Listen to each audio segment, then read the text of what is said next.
Assalamualaikum warahmatullahi wabarakatuh. Perkenalkan, nama saya Rizky Ramadhani, NIM 225333668 dari Prodi Teknik Informatika E semester 3.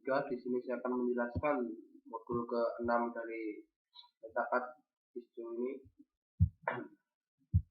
yaitu lapisan tautan data.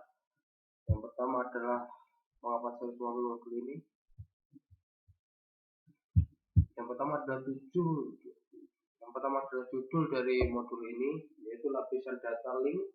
Tujuan modul ini yaitu menjelaskan bagaimana kontrol akses media pada lapisan data link, mendukung komunikasi antar jaringan.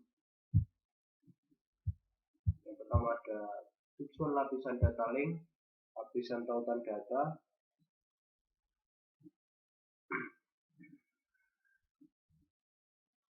Lapisan data link model OS Layer 2 seperti yang ditunjukkan pada gambar, menyiapkan data jaringan untuk jaringan fisik. Lapisan data link bertanggung jawab atas komunikasi kartu antarmuka jaringan NIC ke kartu antarmuka jaringan. Lapisan data link menunjukkan hal berikut.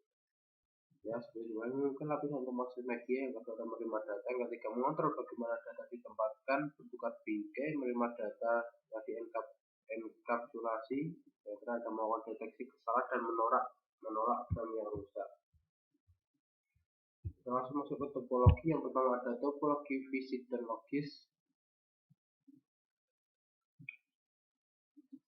Topologi jaringan adalah pengaturan antara hubungan perangkat jaringan dan interkoneksi di antara perangkat tersebut. Ada dua jenis topologi yang digunakan saat menjelaskan jaringan LAN dan WAN, yaitu yang pertama ada topologi fisik, yaitu mengidentifikasikan koneksi fisik dan bagaimana perangkat dan perangkat perantara, yaitu router, switch, dan titik akses net kabel saling terhubung.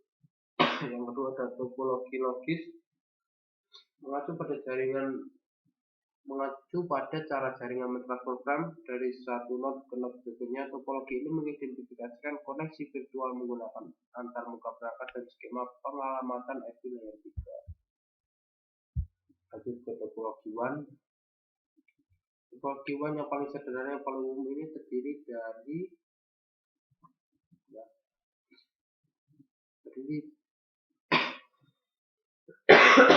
dari tautan permanen antara dua titik akhir.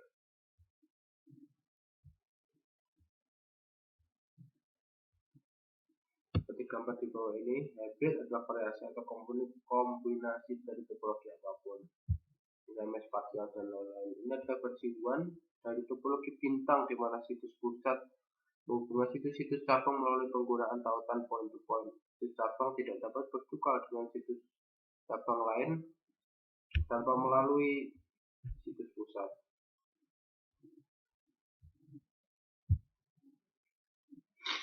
Topologi ini menyediakan ketersediaan tinggi, tetapi harusnya setiap sistem akhir saling terhubung ke setiap sistem lainnya. Karena itu biaya administratif dan fisik dapat menjadi besar. Kita langsung masuk ke topologi LAN. Dalam LAN multi akses perangkat akhir, yaitu node, saling terhubung menggunakan topologi star atau extended star, seperti yang ditunjukkan pada gambar sebelumnya. Dalam topologi jenis ini, perangkat akhir dihubungkan ke perangkat perantara pusat, dalam hal ini skala Ethernet bintang yang memperluas topologi ini dengan menghubungkan beberapa switch Ethernet. Masuk ke metode kontrol akses.